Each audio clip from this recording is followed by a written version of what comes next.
నమస్తే, welcome to TV Telugu. AgriGold భూములకు సంబంధించినటువంటి వ్యవహారంలో మాజీ మంత్రి వైఎస్ఆర్సీపీ ముఖ్యమైనటువంటి నేత జోగి రమేష్పై అనేక రకాలుగా ఆరోపణలు వచ్చాయి. తాజాగా ఏసీబీ అధికారులు ఇబ్రహీంపట్నంలోని ఆయన నివాసంలో వారి కుమారుడిని అదుపులో తీసుకున్నారు.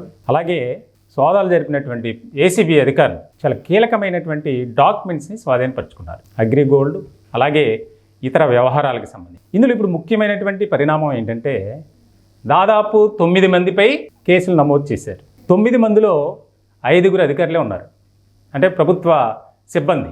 ఈ కేసులో A1గా జోగి రాజీవ్ మాజీ మంత్రి కుమారుడు, A2గా ఆయన సోదరుడు వెంకటేశ్వరరావు, A3గా అడుసుమిల్లి మోహన రంగదాస్, A4గా వెంకట సీతామహాలక్ష్మి, A5గా విలేజ్ సర్వేయర్ దేదీప్య, అలాగే A6గా మండల సర్వేయర్ రమేష్, A7గా డిప్యూటీ తహసీల్దార్ విజయ్ కుమార్, A8గా విజయవాడ రూరల్ తహసీల్దార్ జాహ్నవి, అలాగే A9గా నున్న సబ్ రిజిస్టర్ నాగేశ్వరరావు.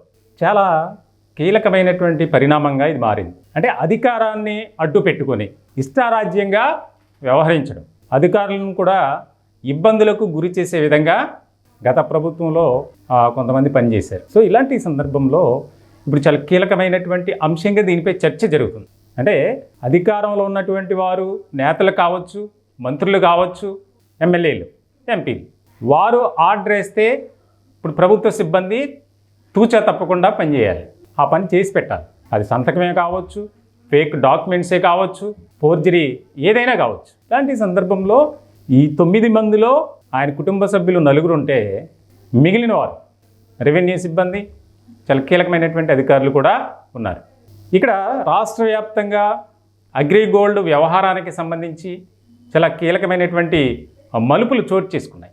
ఇటువంటి సందర్భంలో అంబాపురంలో ఉన్నటువంటి భూమిని వారు రీసర్వే పేరుతో రిజిస్ట్రేషన్ చేయించి వారి పేరున, కుటుంబ సభ్యుల పేరున, దానికి సంబంధించి వేరే వారికి కోట్లాది రూపాయలకు విక్రయించారు.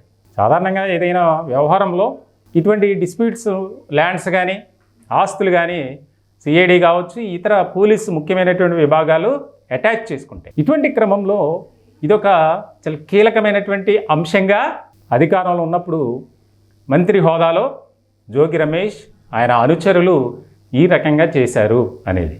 ఇప్పుడు మొత్తం మీద ఈ 5 అధికారులు, ఇంకా కొంతమంది, ఇంకొక కీలకమైనటువంటి అంశం కూడా బయటకు వచ్చింది. పోలీస్ డిపార్ట్మెంట్లో కూడా కొంతమంది మాజీ మంత్రి జోగి రమేష్కు సపోర్ట్ చేశారు. వారు కూడా, వారి వ్యవహారం కూడా త్వరలోనే బయటకు వస్తుంది అనేది విస్తృత స్థాయిలో ప్రచారం జరుగుతుంది.